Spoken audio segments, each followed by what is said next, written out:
What's up everybody, Bandit here. As you can see, I have two trucks behind me, and these are actually the two leading sellers for the midsize trucks. On my right, you do have the new Chevy Colorado, and on the left, you have the new Tacoma. Now, both of these trucks have had previous generations. This is the second generation of the Colorado, and obviously Chevrolet had the S10 before that. And this is the third generation of the Toyota Tacoma. And with these trucks being in their latter generations, they do have some differences. So let's go ahead and look around these. Another thing that's important to note is both of these trucks are the mild off-road trim. The Colorado is the Z71 truck. The Tacoma is the TRD off-road. Now obviously they do both have trims that are a little bit more expensive and more off-road capable than this. Chevy has the ZR2 and Toyota obviously has the TRD Pro. However, for most people, these are probably the trucks that you're going to get if you're looking for an off-road truck. Now it's also important to note that both of these trucks have gotten a little bit more expensive compared to their predecessors. So both of these trucks do sticker price for right around $38,000, $37,000, and obviously they can go up from there. And both of these trucks are the extended cab or access cab. So you don't have a full four-door truck here, and both of these trucks do have the 6-foot bed. Now with all that in mind, let's take a look around them. So looking here at the Colorado, as you can see, we're looking at a 17-inch wheel wrapped in a Goodyear Wrangler Kevlar reinforced sidewall tire. And these are actually the same exact tires that you would find on the Tacoma TRD off-road from the factory. But again, these are a 17-inch wheel as opposed to the 16-inch wheel over there on the Tacoma. Now also you'll see this, what they call an air dam or a chin spoiler or chin splitter, whatever you want to call it. But that is to increase the fuel economy and kind of help out the aerodynamics of the truck. Now my personal opinion, for an off-road trim truck, this is completely useless, and I don't really understand why you would include it. Also on this truck, you'll see a lot more chrome as we begin to look around it. So looking here at the Tacoma, again, these are the exact same tires. They are still a 31-inch. However, this time you're looking at a 16-inch wheel here for the TRD off-road. Also, you'll notice that moving around here to the front of the truck, there is no air dam or chin splitter or whatever else you want to call it. And that is exactly how this comes from the factory. Now, on some of the other Tacoma models, like a TRD Sport, you will see one of those air dams up front. However, on the off-road, and for the Pro for that matter, Toyota does not include any of those on the Tacoma. Now one thing to note here is that the Colorado does have a steel bed. This one was recently covered in Line-X, and from the factory though, these are just plain painted metal and steel, which isn't really all that useful. If you do plan on using your bed, you know, it will get dented up, it will get scratched up, and ultimately it doesn't provide that good of grip. Now this Line-X is really nice, but ultimately that is an additional cost. Another thing that is an additional cost is these bed mats, and this one is bought directly from Chevrolet. We'll move over here to the Toyota. This one also has a bed mat directly from Toyota, and I couldn't recommend these particular bed mats anymore. It really does add to the usability of the truck.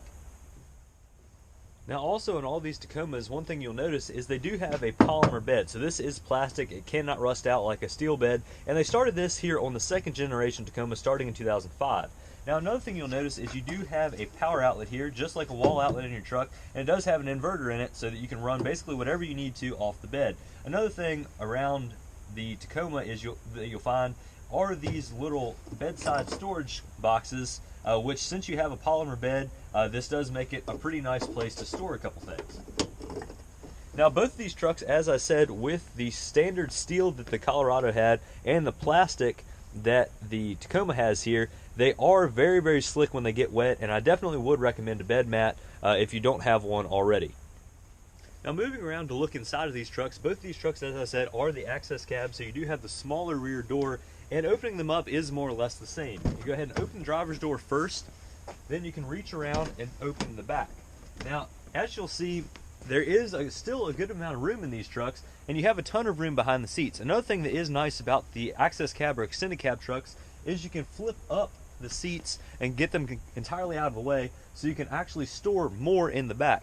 Now they say whether you end up with a full four-door truck or this cab configuration here, you actually have the same amount of interior storage because you don't have those bulky back seats to deal with. So if you are not planning on riding around with any more people in your truck, this is probably the better option. So if it's just you and maybe another person, this is a better configuration because then you do have a 6-foot bed rather than the 5-foot beds that normally come with 4-door trucks.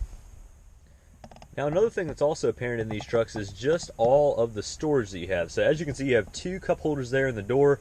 Moving around, you have 4 cup holders there in the center in front of the armrest, and then you also have 2 additional ones behind that you can't necessarily see right now. And then moving on here to the back, as you can see under the seats, you actually do have more storage boxes and more cubbies in the doors and everything else. Now while these are the smaller offerings from these truck manufacturers, they do still have a lot of the storage and everything else that the larger trucks have as well. Now moving around here to the Colorado, it is more of the same. So you have to open that driver's door first, then you can move around here and open the back. Now a lot of people are buying more and more of the full 4-door trucks, but living with both of these, I can attest to the usability. One thing that really does make them nice is if you are an avid hunter or fisherman or anything like that, this really is easier for getting your gear together in the mornings or before you go out. So you can have your guns or your fishing poles or whatever laying back here in the back, and you can still access all of the gear you still have in the front, and does make getting ready a little bit quicker and a little bit less cumbersome, especially in the dark. Now if you would have a full 4-door truck, you again still would have a lot of that same space. However, you would have a door here that you would have to continuously walk around to get from the front to the back. This allows you to access both at the same time. Now again, you do still have a good bit of storage here in the back of the Colorado. You can pull these tabs on the seats and put them up to see all of the under seat storage, and also in the back of both these trucks you do still have headrests. So while it is a little bit cramped back there, it is still somewhat comfortable for your rear seat passengers. Now I can fit in both of these trucks, being about 6 feet tall. However, it's not overly comfortable. But if you are a little bit shorter or have children that you might be carrying around occasionally, I think either one of these trucks would be fine. And also it's important to note that both of these trucks do have rear child seat restraints, so anchors that you could put car seats in if you needed to. So panning around here and looking at some of the interior storage here found in the Colorado, you will notice a lot of space and a lot of cup holders. Now this particular truck does have 6 cup holders. The Tacoma that we were just looking at does have 9, so if you're carrying more than a half dozen drinks at a time, the advantage would go to the Tacoma. However, a couple nice features found here in the Colorado are power seat controls. So you can slide it back electronically, you can adjust the lumbar electronically. However, you will adjust the reclining portion of the seats still manually. Another thing is these seats are bolstered in leather while they do still have cloth centers. The Tacoma does have cloth seats throughout, and also these seats are heated, as are the ones in the Tacoma. Now some of the things I found most surprising by snooping around both of these trucks, as on the TRD off-road you will find Bilstein shocks. These particular shocks on the Z71 Colorado are not labeled. And now another thing you might notice is looking there at the spare tire, it does hang down pretty low and a lot lower than the TRD off-road. And another thing you'll notice is it's not uncommon for the spare tire or fifth wheel in these vehicles to not have matching wheels with the trucks. That's actually pretty common. But one thing you will find looking at this particular spare is it does not match the other 4 tires that are on the truck. Again, the other 4 tires are the Goodyear. This is not, and it does look pretty street biased if I do say so. So with all that being said, let's get both of these trucks out on the road and see how they do.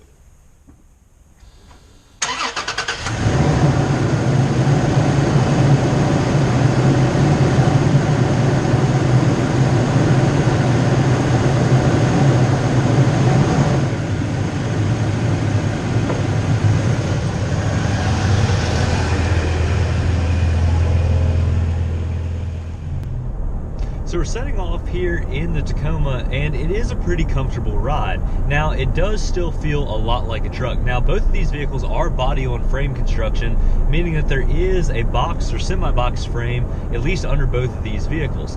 Also, both of these trucks do have independent front suspension and a solid rear axle, and the rear is leaf sprung and the front is coil sprung. Now this truck is more familiar to me. This is my personal truck, and it is my second Tacoma. I do really like this truck, but there are still some flaws with it. One of it being, again, as we saw with the Colorado, you do have power seat controls. There are no power seat controls with this truck. Now, since it is just my truck, it's not a huge deal because ultimately I'm not adjusting the seat that much once you finally get comfortable. And I am probably a little bit of an anomaly being 65-70% legs like I am. So I actually do fit pretty comfortably in this truck. I have heard from a lot of other people that they are not quite as comfortable in this truck, but personally I like it a lot. Now, setting off here, give it a little bit of juice here. So this motor is Toyota's 3.5 liter V6, and it was new for Toyota, at least in 2016 when it came out in this truck. Now, it had been used in a lot of Lexus products before, but for Toyota, this is one of the first applications. Now, however, they are starting to put it in a lot. Now, the new Camry actually uses this motor if you do opt for the V6, and I'm sure it'll be going in the 4Runner, the Sienna, basically every other Toyota vehicle that needs a V6 here before too long. Now, hitting the brakes there a little bit, one thing to note about this particular truck is all Toyota's, Tacomas in particular, they do have drum brakes in the rear and the disc brakes up front, so you don't have disc brakes all around, which is pretty uncommon for most trucks, at least built today. Now, I've heard a lot of different thoughts on why Toyota still uses drum brakes. Supposedly they're more reliable. Now, I don't hear a lot of disc brakes going out necessarily in really any other truck, so I'm not really sure if that's a thing. However, I can attest they are really cheap to maintain. There's not a whole lot that you can really mess up. They are a little bit difficult to get into, but ultimately it can be done. But I really think this is probably just a little bit of a cost-cutting measure. Now, if you listen to Mike Swears, who is the chief engineer for Toyota Trucks in North America, he just says that 70 to 80% of the braking is done by the front wheels anyhow. So putting really high quality, high stopping power brakes in the rear doesn't really make a whole lot of sense because they're never really being utilized. Now, this does make a lot of sense to me, and I do buy that theory as well. So one thing that's standard on all the TRD trims, whether you get a TRD Sport, a TRD Off-Road, or a TRD Pro, is you do have standard navigation, and you also have the whole suite of in-tune apps. So if you go into apps, obviously we don't need to see that, but you can go into Pandora, you can get stock prices, you can do a lot of different things, and it is really handy while you're behind the wheel of one of these trucks. Another thing that I really like is all of the kind of four-wheel drive command center up here that we'll call it. So this is where you engage crawl control, you can change your multi-terrain select depending on what type of terrain you're in, and you can also manually engage the locker. So with one touch, it locks in, and then you're good to go. Now, one thing that's not standard on these trucks are heated seats. Now, this particular truck is fitted with them because it does have the technology package, which does give you a couple of nice features. It does give you the heated seats, as I said, dual zone climate control, and the rear parking sonar and blind spot monitoring. So it does add those proximity sensors there in the rear bumper. It is a really nice option. Now, obviously that is an upcharge. It is around $1,000 more, but in my personal opinion, it can be worth it depending on the type of driving you do. Another thing that is standard, however, though, is this key fob. So this is all you get when you buy one of these new trucks, and I personally think that's a great thing. So you just hop in, hit the button, the truck starts right up. The button is located right over my rear knee here, and right beside that is your four-wheel drive controls, so you can drop it in four-wheel high or put it in neutral first and then go ahead and engage four-wheel low. Now, a lot of people are kind of on the fence on whether or not you need one of these key fobs. I personally really enjoy it. So you can just walk it right up to the door with the truck locked with the key in your pocket, pull on the door handle, and it unlocks. Then you can get right inside the truck, hit the button, and it starts right up. So there's no reason to take that fob out of your pocket for any reason while you're driving the new Tacoma. Now, again, a lot of people kind of are on the fence about this. This was my first vehicle with it on there, but ultimately, after living with it for almost 2 years now, I can really say that it is a really nice feature. Another thing is that you have to consider, you're paying nearly $40,000 for one of these trucks, and it should have all of the features that you come to expect with a modern vehicle, the key fob being one of them. So setting off here in the Colorado, we do just have a standard key and key fob, similar to what you'd find in, again, a lot of Chevrolet's lineup, and we'll go ahead and get everything started up here.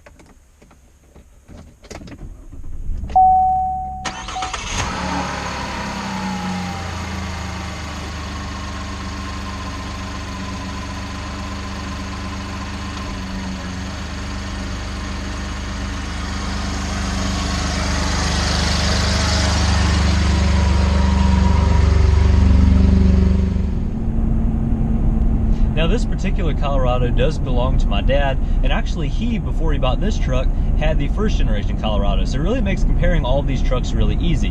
Now, stepping into this one as compared to the old Colorado, it does feel a whole lot bigger, and that's because it is. Overall, it's wider, it's longer, and it is ultimately a lot more capable. Now, this particular truck does have the 3.6 liter V6 that is in a lot of Chevrolet's lineup, and this engine actually does make a little bit more horsepower. I believe it's just over 300 horsepower, where I believe the Tacoma is somewhere in the 270s. Now, you're not really going to feel a whole lot of that because the way these engines are designed, they really don't make a whole lot of horsepower until you get them up in the RPM band, but neither truck really feels underpowered, I wouldn't say.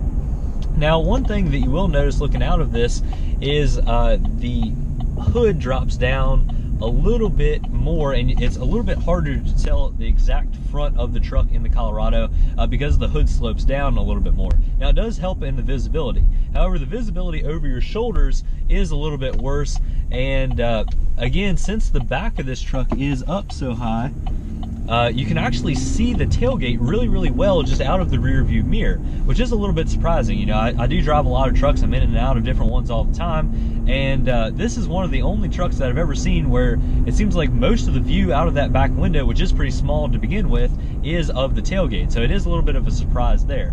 However, I will say on a little bit bumpier roads like we're on now, the truck is very, very comfortable. It does ride a lot like a crossover. It does sit a lot like a crossover. And really, if you've driven any of the rest of GM's lineup, you'll feel right at home in this thing. Also, this has an 8-speed automatic as opposed to the 6-speed automatic that is found there in the Tacoma. So this is a great transmission. I'm a huge fan of this particular 8-speed. However, one thing that does kind of frustrate me, Chevrolet for the new Colorados did drop the manual transmission altogether, while the 6-speed manual is still an option, at least for the Tacoma. Now, one thing that really is nice about all these new GM products is you do have at least the option to get Apple CarPlay and Android Auto. Now, with this being the newest of Chevrolet's trucks, it does have all of that, and it is really nice. Now, however, since it does offer Android Auto and Apple CarPlay, you cannot get navigation in these trucks, at least standard. You do have to pay, I believe it's $1,500 or something crazy just for navigation. Now, obviously, if you do have Apple CarPlay and Android Auto, it is pretty easy just to connect your phone to this and bring up the maps directly from there, but the truck does not come standard with navigation. But one thing I do really like that it comes standard with are all these little toggle switches down here that do a bunch of different things. You have trailer mode, which obviously probably changes your shift points and everything else to help it tow a little better. But you can also turn off your traction control, put on your hazard lights, do a bunch of different things down here. And my favorite one, though, is the bed light. So this one, you just flick it, and a light comes on there beside your third brake light there on the back of the cab, and it does illuminate the bed. The Tacoma does not have this in the access cab, which is the ones that we're reviewing. It only has that in the double cab. I can't explain it why, but that is how it works. Now, looking at the headliner here, you don't have any of the four-wheel drive command center like we were talking about there in the Tacoma, and all of the four-wheel drive features here are beside my left knee. Now, I realize you can't see that, but it is just a small little dial here that you can flip between four-wheel drive high, four-wheel drive low, and auto. Now, auto does more or less make this vehicle an all-wheel drive vehicle, and when it starts to slip somewhere in the truck, it'll send the power from the rear wheels to the front wheels as well. So it is still rear-wheel drive bias, it is still a truck, but ultimately it will flip on to four-wheel drive by itself, which is a pretty neat feature, and I do kind of like that. However, one thing I don't like is this truck is fitted with a locking differential. However, there's no button in here, at least that I can find, to lock it in. Now, GM does claim that it is their automatic locking differential, and that similar to the auto four-wheel drive, when it senses slip and when it senses it need it, it will click on.